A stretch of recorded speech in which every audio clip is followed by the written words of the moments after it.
Hi hello எல்லாருக்கும் வணக்கம். எப்படி இருக்கீங்க? நல்லா இருக்கீங்கன்னு தான் நினைக்கிறேன். நான் ரொம்ப நல்லா இருக்கேன்.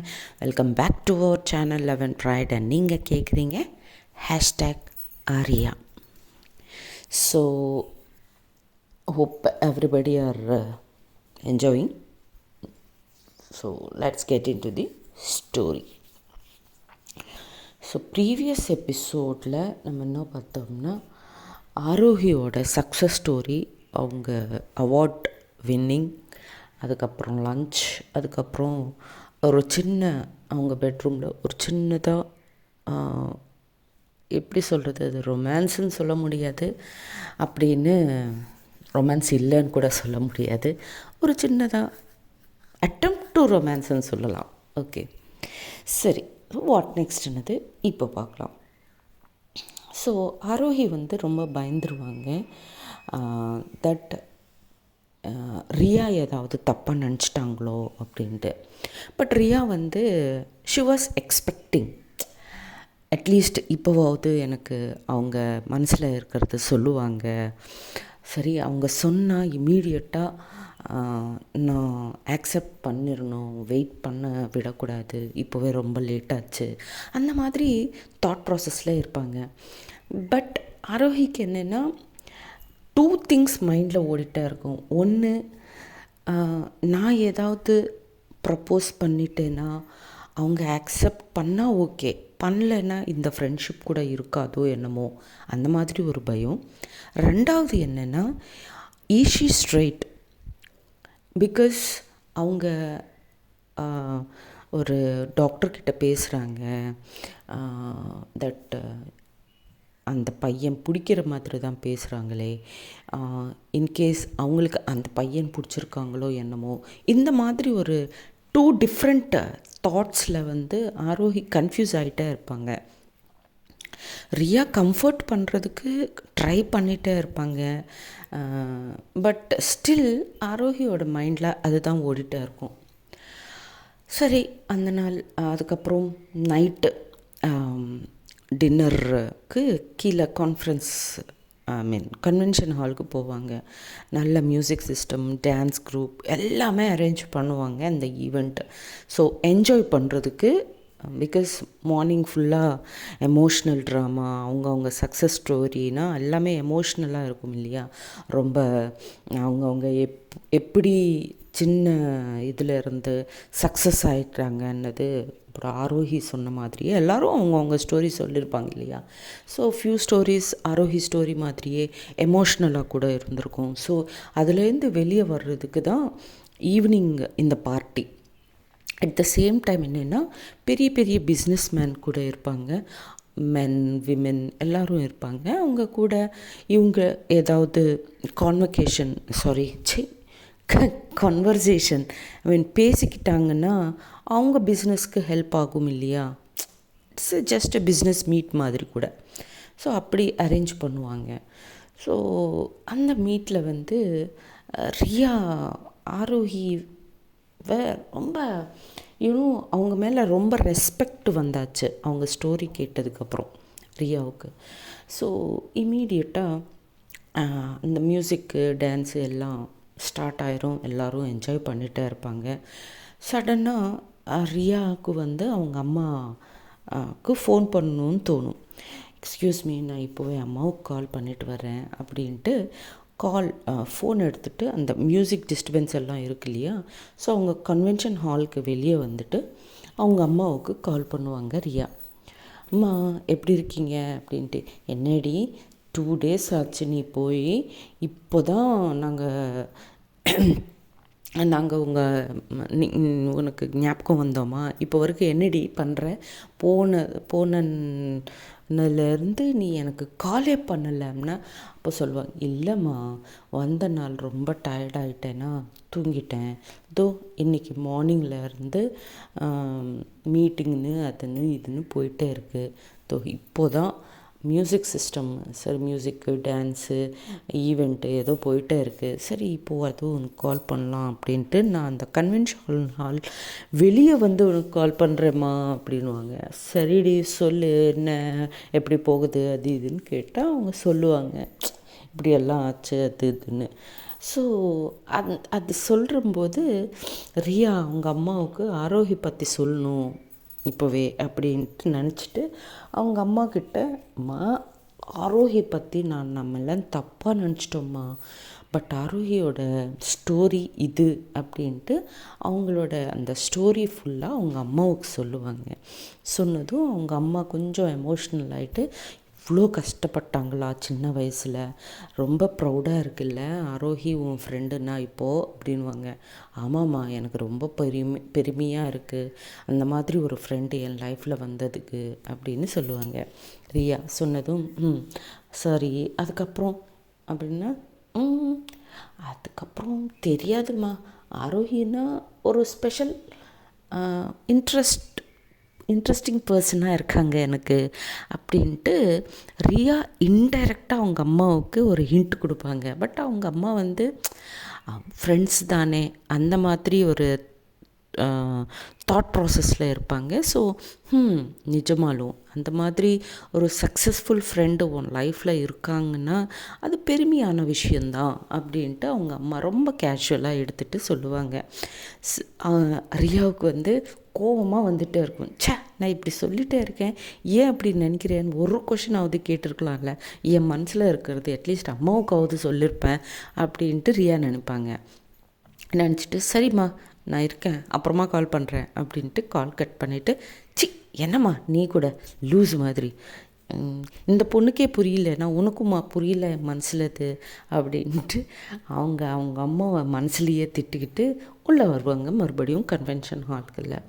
ஆரோஹி ரியாக்காக வெயிட் பண்ணிகிட்டே இருப்பாங்க. என்ன இவங்க வெளியே போய் எவ்வளோ நேரமாச்சு இன்னும் வரல அப்படின்ட்டு. சரின்னு அவங்க வந்ததும் மறுபடியும் ஆரோஹியோட ஃபேஸு ஒரு பெரிய டியூப்லைட்டு, பிரைட்டாக இருக்கும், ஹாப்பியாக. இதெல்லாம் நம்ம தங்கச்சி இருக்காங்களே அவங்க அப்சர்வ் பண்ணிகிட்டே இருப்பாங்க, கிண்டல் பண்ணிகிட்டே இருப்பாங்க அவங்க அக்காவை. நானும் பார்த்துட்டே இருக்கேன்க்கா, ரொம்ப என்னது வாட் யூ சே, எரியிற, கரெக்ட், ரொம்ப பிரைட்டாக எரியிறப்பா, உன் ஃபேஸு நான் எப்போவும் இவ்வளோ பிரைட்டாக பார்த்ததே இல்லைக்கா அப்படின்னதே. சும்மா இருடி நீ அப்படின்ட்டு சொல்லுவாங்க ஆரோஹி. பட் அவங்க தங்கச்சி, நான் சும்மா தான் இருப்பேன், பட் இந்த விஷயம் அம்மாவுக்கு தெரிஞ்சால் எப்படி அப்படின்னு கேட்பாங்க. நான் ஸ்லோவாக அம்மாவுக்கு புரிய வைக்கிறேன், ஓகேவா, நீ சும்மா இரு, நீ கன்ஃபியூஸ் ஆகிட்டு அம்மாவை கன்ஃபியூஸ் பண்ணிவிட்டு இதெல்லாம் பெரிய ப்ராப்ளமாக பண்ணிடாத ப்ளீஸ் அப்படின்வாங்க. ஆரோஹினதும் சரிக்கா, நான் உனக்கு ஏதாவது ஹெல்ப் பண்ணணுன்னா சொல்லு, நான் பண்ணிடுவேன், நோ ப்ராப்ளம் அப்படின்னு சொல்லுவாங்க தங்கச்சி. சொன்னதும் நீ எனக்கு பண்ணுற பெரிய ஹெல்ப்பே நீ எதுவும் பேசாமல் இருக்கிறது தான் அப்படின்வாங்க. ஓகே ட்ரை பண்ணுறேன்க்கா அப்படின்ட்டு ரியா வந்ததும், ஹே ரியாக்கா அனு வேணும்னு கூப்பிடுவாங்க. கூப்பிட்டதும் ஆரோஹி திரும்பிட்டு அவங்க தங்கச்சி, உனக்கு அடிதான் அப்படின்னதும், சும்மாக்கா அப்படின்வாங்க தங்கச்சி. என்னதும் தெரியுது, நீ என்ன அழ வைக்கணும் தானே இப்படியெல்லாம் பண்ணுற, வெறுப்பேற்றுறதுக்கு தானே இதெல்லாம் பண்ணுறேன்னா, ரொம்ப இன்ட்ரெஸ்டிங்காக இல்லைக்கா, லைஃப் எப்படிக்கா ஸ்ட்ரெயிட்டாக ஸ்மூத்தாக போகக்கூடாது, இப்படி தான் இருக்கணும், அப்போ தான் ஃபன்னே லைஃப்பில் அப்படின்னு அவங்க தங்கச்சி சொல்லுவாங்க. சொன்னதும் போதும் அப்படின்ட்டு சிரிச்சிட்டே இருப்பாங்க ரெண்டு பேரும். இதுக்குள்ளே ரியா வந்துடுவாங்க. வந்ததுக்கப்புறம்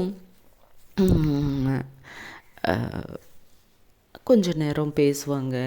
அங்கே ஃபியூ பிஸ்னஸ் பீப்புள் ஆரோஹி கிட்ட பேசணுன்னு இன்ட்ரெஸ்டாக Aarohi can we talk to you அப்படின்ட்டு அவங்க ஃபேமிலியில் இருந்து அவங்கள கூட்டிகிட்டு கொஞ்சம் தூரமாக போய் கொஞ்சம் நேரம் பிஸ்னஸ் விஷயமாக இதெல்லாம் போயிட்டே இருக்கும். ஸோ ஃபியூ கான்டாக்ட்ஸ் எல்லாம் வந்துகிட்டே இருக்கும் ஆரோஹிக்கு. அந்த அந்த பார்ட்டி வச்சதே அதுக்கு தான். பிஸ்னஸ் பீப்புள் பேசிக்கிட்டு அவங்கவுங்க கான்டாக்ட்ஸ் இம்ப்ரூவ் பண்ணிக்கணும் அப்படின்ட்டு. சரி இதெல்லாம் முடிச்சிடும். அதுக்கப்புறம் டின்னர் சாப்பிடுவாங்க. டின்னர் சாப்பிட்டதுக்கப்புறம் ஹாப்பியாக அவங்கவுங்க ரூமுக்கு போயிட்டு தூங்க ட்ரை பண்ணுவாங்க. தூங்க ட்ரை பண்ணதும் ஆரோஹிக்கு வந்து அவங்க ஆஃப்டர்நூன் அவங்க லவ்வை கன்ஃபெஸ் பண்ணணும்னு நினச்சிட்டே இருக்காங்க இல்லையா, அதை பற்றி திங்க் பண்ணிகிட்டே இருப்பாங்க. ரியா கூட அதை பற்றி தான் திங்க் பண்ணிகிட்டே இருப்பாங்க.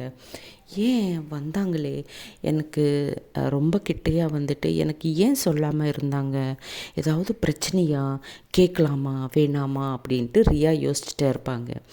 ஆரோஹி வந்து இவங்க ஏதாவது தப்பாக நினச்சிட்டாங்களா, நான் எதுவும் தப்பான இன்டென்ஷனில் அவங்களுக்கு ரொம்ப க்ளோஸாக போகலையே, பட் அவங்க ஏதாவது தப்பாக நினச்சிட்டாங்களோ அப்படின்ட்டு ஒரு கொஷின் மார்க்கு ஆரோஹி மைண்டில் ரன் ஆகிட்டே இருக்கும்.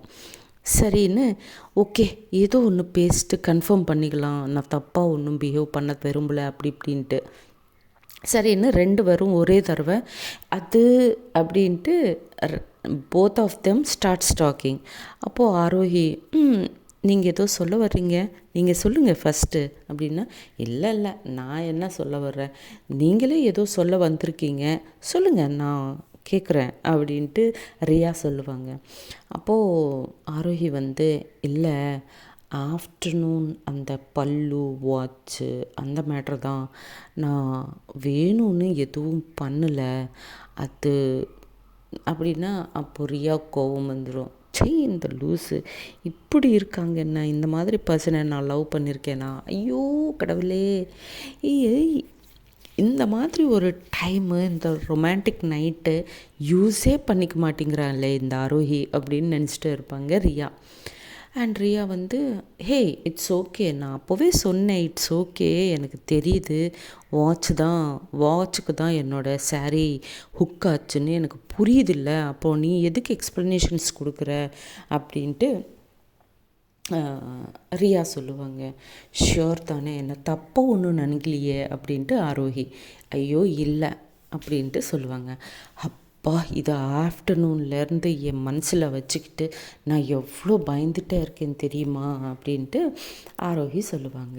ரியா ஒரு சின்ன ஸ்மைல் கொடுத்துட்டு இதில் அவ்வளோ திங்க் பண்ணுறதுக்கு என்ன தான் இருக்குது, நான் அப்போவே சொல்லிட்டேன் எந்த ப்ராப்ளமும் இல்லைன்னு, நீங்கள் எதுக்கு இவ்வளோ திங்க் பண்ணீங்க அப்படின்ட்டு. அட்லீஸ்ட் இப்படி கேட்டாவது அவங்க மனசில் இருக்கிறது ஏதாவது வெளியே வருமோன்னு ரியா வந்து ரொம்ப ட்ரை பண்ணிகிட்டே இருப்பாங்க. பட் ஆரோஹி வந்து இல்லை, நீங்கள் தப்பாக நினச்சிக்கிட்டு நீங்கள் என்கிட்ட பேசாமல் என் ஃப்ரெண்ட்ஷிப்பு தப்பாக புரிஞ்சுக்கிட்டிங்கன்னா அப்போது கஷ்டம் இல்லை அப்படின்வாங்க. என்ன கஷ்டம், இதில் என்ன கஷ்டம் இருக்குது அப்படின்ட்டு ரியா. கஷ்டம்னா நீங்கள் பேசலைன்னா அப்போ எனக்கு கஷ்டமாக தானே இருக்கும் அப்படின்ட்டு ஆரோஹி சொல்லுவாங்க. ஓ இப்போது நான் பேசலைன்னா உங்களுக்கு கஷ்டமாக இருக்கும், பட் வை அப்படின்ட்டு கேட்பாங்க. அட்லீஸ்ட் இப்போவாவது சொல்லுடி, நீ என்ன எனக்கு பிடிக்கும்ன்ட்டு ஐயோ அப்படின்ட்டு ரொம்ப ஈகராக வெயிட் பண்ணிகிட்டே இருப்பாங்க ரியா. ஆரோஹி வந்து இல்லை, என் லைஃப்பில் எனக்கு ஃப்ரெண்ட்ஸே இல்லை இப்போ வரைக்கும், நான் என் லைஃபு என் ஃபேமிலி என் பிஸ்னஸ்ஸு அம்மா ஃபேமிலின்னு ஓடிட்டே இருந்தேன், எனக்குன்னு யாரும் ஃப்ரெண்ட்ஸ் கிடையாது, நீங்கள் தான் என்னோடய ஃபஸ்ட்டு பெஸ்ட்டு ஃப்ரெண்ட் அப்படின்னு சொல்லுவாங்க. சொன்னதும் ரியா ஐயோ லூஸு, ஃப்ரெண்டுன்னு கொல்லப்புறியே, ஐ லவ் யூன்னு ஒரு வார்த்தை சொல்கிறதுக்கு இவ்வளோ கஷ்டமாக இருக்கா அவனுக்கு அப்படின்ட்டு ரியா கோபமாக அவங்களுக்குள்ளே அவங்களே பேசிகிட்டே இருப்பாங்க. சரி ஓகே, நான் சொல்ல வேண்டியது சொல்லிட்டேன், நீங்கள் கூட ஏதோ சொல்லணுன்னு வந்தீங்களே என்ன அப்படின்வாங்க ரியா. ஆரோஹி அப்படி ரியா ஒன்றும் இல்லை, இதுதான் மார்னிங் ஆஃப்டர்நூன்லேருந்து நான் உங்களை பார்த்துட்டே இருக்கேன், ரொம்ப உங்கள் ஃபேஸில் நிறைய எக்ஸ்ப்ரெஷன்ஸு அண்டு என்கிட்ட பேசும்போது கொஞ்சம் பயந்து பேசுகிற மாதிரி எனக்கு புரிஞ்சிச்சு, அதெல்லாம் ஒன்றும் இல்லைன்னு சொல்ல தான் நானும் நினச்சேன் அப்படின்னதும் ஓ அப்படியா. ஆக்சுவலாக ரியா அது இல்லை, ரியா வந்து உன் மனசில் இருக்கிறது என்கிட்ட டைரெக்டாக சொல்லிக்கலாம்ல அப்படின்னு கேட்கணுன்னு தோணுச்சு அவங்களுக்கு ஆக்சுவலாக. பட் ஆரோஹி கொஞ்சம் அந்த மாதிரி பேசினதும் ரியாவுக்கும் வந்து அதே மேட்டரை டிஃப்ரெண்ட் வேல பேசுவாங்க, அவ்வளோதான். சரி அப்போது குட் நைட் அப்படின்ட்டு தூங்கிடுவாங்க. டெய்லி நைட் நடக்கிறது தான். ரியா வந்து ஆரோஹிக்கு ரொம்ப க்ளோஸாக தூங்குவாங்க. அது பழக்கமாச்சு ஆரோஹிக்கு கூட, அவங்கள ஹக் பண்ணி தூங்குறது. ஸோ நெக்ஸ்ட் டே மார்னிங் அவங்களுக்கு எதுவும் தெரியாமல் அவங்க தூங்குறது, இவங்க எந்திரிச்சிட்டு ஃப்ரெஷ் ஆகிறது, இட்ஸ் வெரி காமன். ஸோ இன்னிலேருந்து அவங்க வந்து ஒரு 3 days அங்கே டார்ஜிலிங்கில் இருக்கிற விசிட்டிங் பிளேசஸ் என்னென்ன பார்க்கலாமோ அங்கெல்லாம் போயிட்டு ஹாப்பியாக என்ஜாய் பண்ணலாம்னு டிசைட் பண்ணுவாங்க. ஸோ எல்லாம் பிளான் பண்ணிப்பாங்க. பிரேக்ஃபாஸ்ட் எல்லாம் சாப்பிட்ருவாங்க. ஸோ டே டைம் மட்டும்தான் அம்மாவை கூப்பிட்டுட்டு போவாங்க. அதுவும் கொஞ்சம் சன் வந்ததுக்கப்புறம். டார்ஜிலிங்கில் சன் வந்து ஒரு 2 to 3 hours மட்டும்தான் இருக்கும். அதுக்கப்புறம் மறுபடியும் வாட் யூ சே, ஐயோ பானு சொல்லியிருக்காங்க, ஸ்னோ, பனி பனி விழுதுகிட்டே இருக்கும். ஸோ பனி ஸ்டார்ட் ஆகிறதுக்கு முன்னாடியே அம்மாவை வந்து ரூமில் விட்டுறணும். ஸோ இதுதான் அவங்க பிளான். ஸோ ரொம்ப க்ளோஸாக இருக்கிற பிளேசஸ்க்கு அம்மாவை கூட்டிகிட்டு போகணும். அம்மாவை ஆஃப்டர்நூனுக்குள்ளே வீட்டுக்கு கூட்டிகிட்டு வரணும், ரூமுக்கு கூட்டிகிட்டு வரணும். எல்லோரும் சேர்ந்து லஞ்ச் சாப்பிட்ணும். ஒரு 1-2 hours ஒரு 1 hour ரெஸ்ட் எடுத்துகிட்டு மறுபடியும் 4 பேரும் சேர்ந்து வெளியே போகணும். இதுதான் இவங்க பிளானே. ஸோ என்ன பண்ணுவாங்கன்னா, அவங்க அம்மாவுக்கு சொல்லுவாங்க, அம்மா 10க்குள்ளே நீங்கள் ரெடியாக இருங்க, பிரேக்ஃபாஸ்ட் எல்லாம் சாப்பிட்டுட்டு நம்ம எல்லோரும் வெளியே போகலாம் அப்படின்னு சொல்லுவாங்க. சரின்னு எல்லோரும் ரெடி ஆகிட்டு ஆரோஹி ரூமுக்கு வருவாங்க. ஆரோஹி என்ன இன்றைக்கி டிஃப்ரெண்ட்டாக ரெடி ஆகிருக்காங்க. அதான் வாங்கினாங்கல்ல ஷாப்பிங்கில். ஸோ டிஃப்ரெண்ட்டு டிஷர்ட்ஸ், அது மேலே ஒரு சின்ன ஜாக்கெட், இதெல்லாம் போட்டு. எப்போவும் அவங்க வீட்டில் இந்த மாதிரி ட்ரெஸ்ஸஸ், வீட்டில் இல்லை அவங்க லைஃப்லையே அந்த மாதிரி ஒரு டிஃப்ரெண்ட் ஸ்டைல் ஆஃப் ட்ரெஸ்ஸிங் பண்ணதே இல்லை. எப்போவும் ஃபார்மல்ஸ் இல்லை சூட்டு, இந்த மாதிரி தான் இருப்பாங்க அவங்க ஆக்சுவலாக. ஸோ அவங்க ரூமில் இருந்து நல்லதாக ஒரு டிஷர்ட்டு, அது மேலே ஒரு ஜாக்கெட்டு, பாஷாக போட்டுட்டு ஹெயர் ஃப்ரீயாக விட்டுட்டு ரொம்ப அழகாக வெளியே வருவாங்க. அவங்க அம்மா பார்த்து ஷாக் ஆயிடுவாங்க. அம்மா என்ன, தங்கச்சி தம்பி கூட ஆரோஹியை பார்த்து ஷாக் ஆயிடுவாங்க. என்ன இது, எப்பவும் இப்படி ரெடி ஆக மாட்டாங்களே அப்படின்ட்டு அவன் ஈஸ்வரி கேட்பாங்க ஆரோஹிவை, என்னடி டிஃப்ரெண்ட்டாக இருக்கேன், பட் அழகாக இருக்கேன் தெரியுது, பட் இப்படி எப்பவும் ட்ரெஸ் போட மாட்டியே நீ அப்படின்னதும் ஆரோஹி ரியா பக்கமாக பார்ப்பாங்க.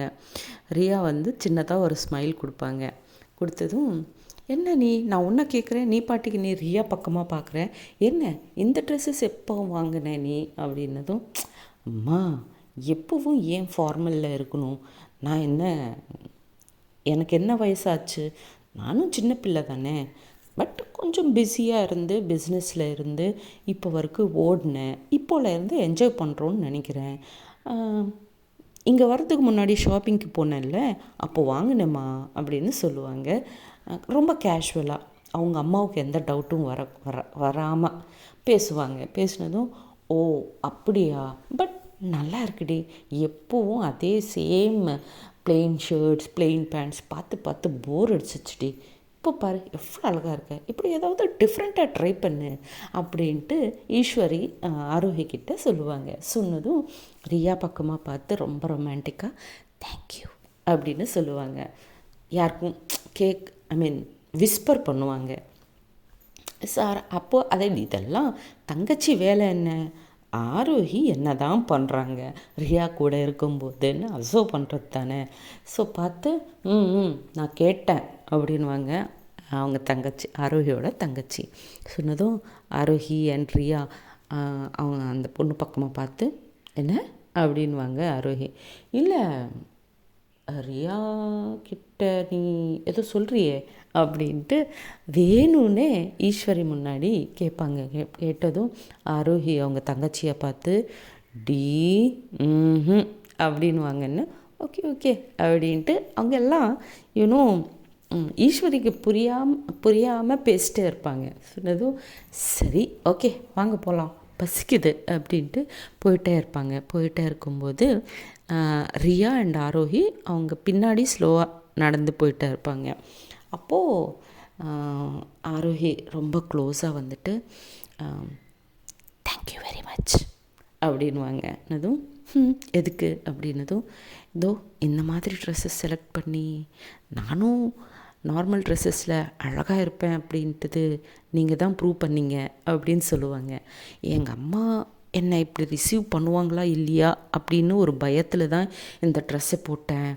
பட் அவங்க என்னை இப்படி கூட அக்செப்ட் பண்ணாங்கன்னா இந்த கிரெடிட் எல்லாம் உங்களுக்கு தான் அப்படின்னு சொல்லுவாங்க.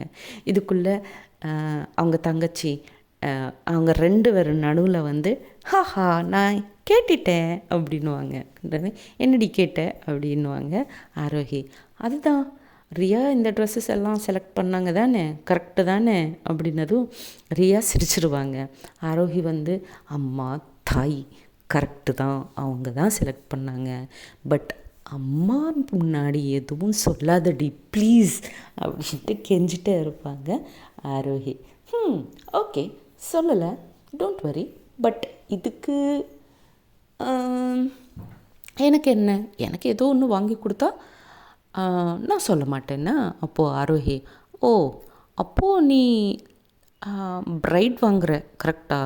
அக்கா ப்ரைட் வாங்குறேன்னா, ஐ மீன் ப்ரைட் மீன்ஸ் லஞ்சம். ஸோ வாங்குறேன்னா இல்லையா எனக்கு தெரியாது. எனக்கு தெரிஞ்ச விஷயம் அம்மாவுக்கு சொல்லாமல் இருக்கணும்னா எனக்கு என்னென்ன வேணுமோ அது வாங்கி கொடுக்கணும், அவ்வளோதான் அப்படின்னு சொல்லுவாங்க. சொன்னதும் ரியா சிரிச்சிட்டு நைஸ் தங்கச்சி, வெரி குட். ஐ ஐ நான் உங்கள் தங்கச்சியை தான் சப்போர்ட் பண்ணுறேன் அப்படின்ட்டு ரியா சொல்லுவாங்க. ரியா நீங்களுமா அப்படின்வாங்க ஆரோஹி. ஆமாம் அப்படின்னு சொல்லுவாங்க. ஸோ வாட் நெக்ஸ்ட், பிரேக்ஃபாஸ்ட்டுக்கு அப்புறம் இவங்க எங்கே போவாங்க, என்ன நடக்க போகுதுன்னது நெக்ஸ்ட் எபிசோடில் பார்க்கலாம். அப்போ வரைக்கும் tata bye bye, see you, Jai Hind, Jai Sriram.